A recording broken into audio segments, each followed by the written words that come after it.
Hello everyone, a very warm welcome to Ecoholics YouTube channel. I am Shruti Jha and today we are going to study about the India Skills Report 2025. So, this report has been recently developed by the VBox organization, which is a talent assessment agency in collaboration with All India Council for Technical Education, AICTE, Confederation of Indian Industries CII and association of Indian universities.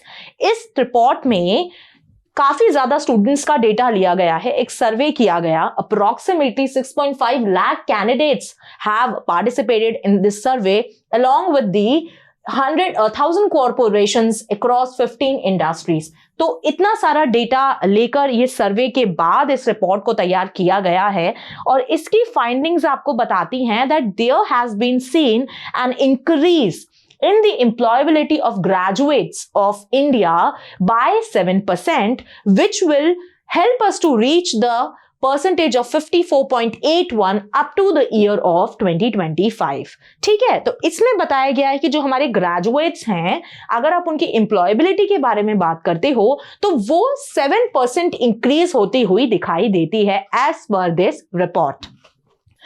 अब अगर हम theme की बात करें कि theme इस year के report की क्या है, तो the global skills mobility India's decade, ये इस थीम की जो है वो हेडिंग है। अब the report also reveals that Kerala has a 71% employability rate. आपको पता है जब आप एजुकेशन की बात करते हो, लिटरेसी रेट की बात करते हो, तो Kerala holds the first rank in India. तो केरला की जब हम एम्प्लॉयबिलिटी रेट की बात करते हैं तो वहां पे यहाँ पे 71% रेट निकल के आ रहा है, which makes Kerala coming at the 5th position among all the states of India.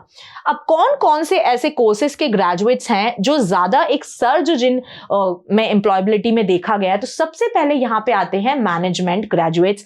78% of the management graduates get the job after completing the course. Then second is the engineering students, यहां पे 71.5% का number आपको दिखाई देता है। फिर यहां पे आपको MCA स्टूडेंट्स का नंबर दिखाई देगा which is 71%, and there at the 4th level comes the science graduates. 58% of the science graduates get a job after the completion of their course.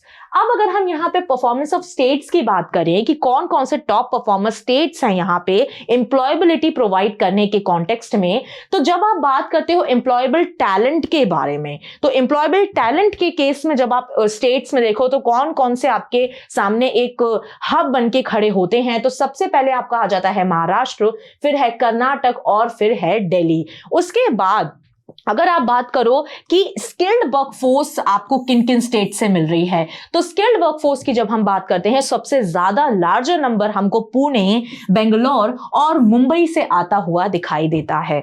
Now moving further with this report is What is the gender analysis? अब आप employability की बात कर रहे हो, graduate employability की बात कर रहे हो, तो मेन और वुमेन में किनके केस में एक सर्ज देखा गया है और किस केस में आपको डिक्लाइन देखा गया है। तो यहाँ पे मेन का जो नंबर है वो आपको बढ़ता हुआ दिखाई दिया है compare to the last year, और वहीं वुमेन का जो है वो आपको डिक्लाइन होता हुआ दिखाई दिया है। अब यहाँ पे अगर हम मेन की बात करें तो ये बढ़ा है, तो कितना बढ़ा है, तो अगर आप 2024 के कॉन्टेक्स्ट में आप देखोगे तो 51.8% से लेकर 53.5% होने वाला है इन द ईयर ऑफ 2025। इसके बाद अगर आप यहां पर वुमेन का नंबर देखो तो ये तो डेफिनेटली डिक्लाइन होगा, और कितना डिक्लाइन होगा, तो 50.9% से ये आपको 47.5% पे रिड्यूस होता दिखाई देगा। ठीक है, नाउ मूविंग ऑन फर्दर, इसके बाद अगर हम देखें कि digital nomadism and hybrid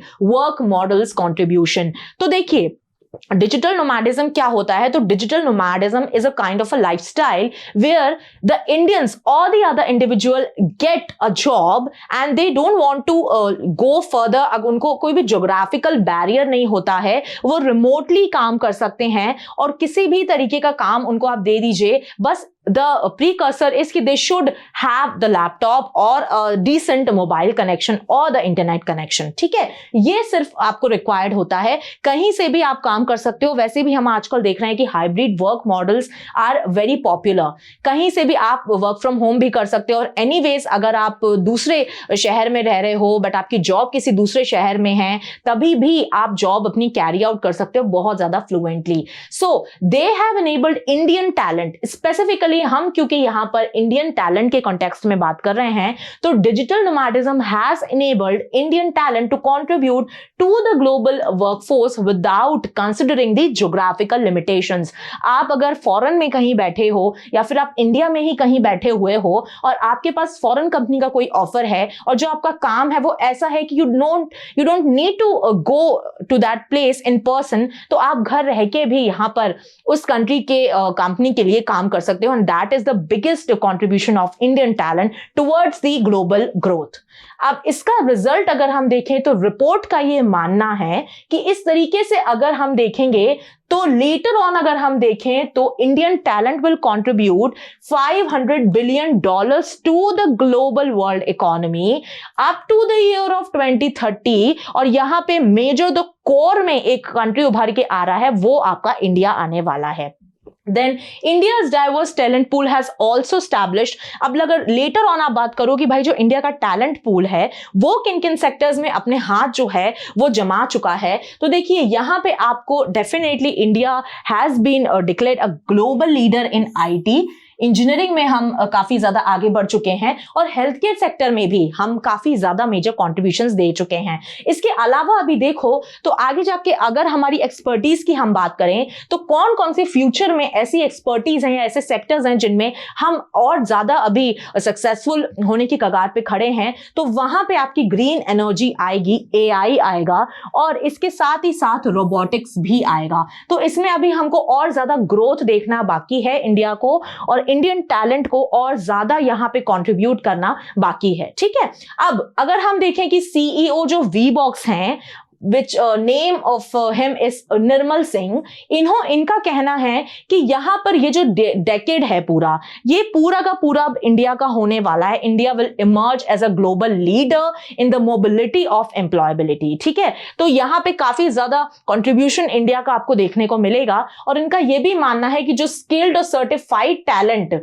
India से आपको दिखाई पड़ता है वो एक बहुत ही यूनिक काइंड ऑफ एडवांटेज देता है इंडिया को, एंड एक लेवरेज देता है कि आगे इंडिया के पास काफी ज्यादा अपॉर्चुनिटीज जो हैं वो आगे आएंगी और इंडिया की इकोनॉमी के लिए बहुत ही ज्यादा बेनिफिशियल साबित होंगी.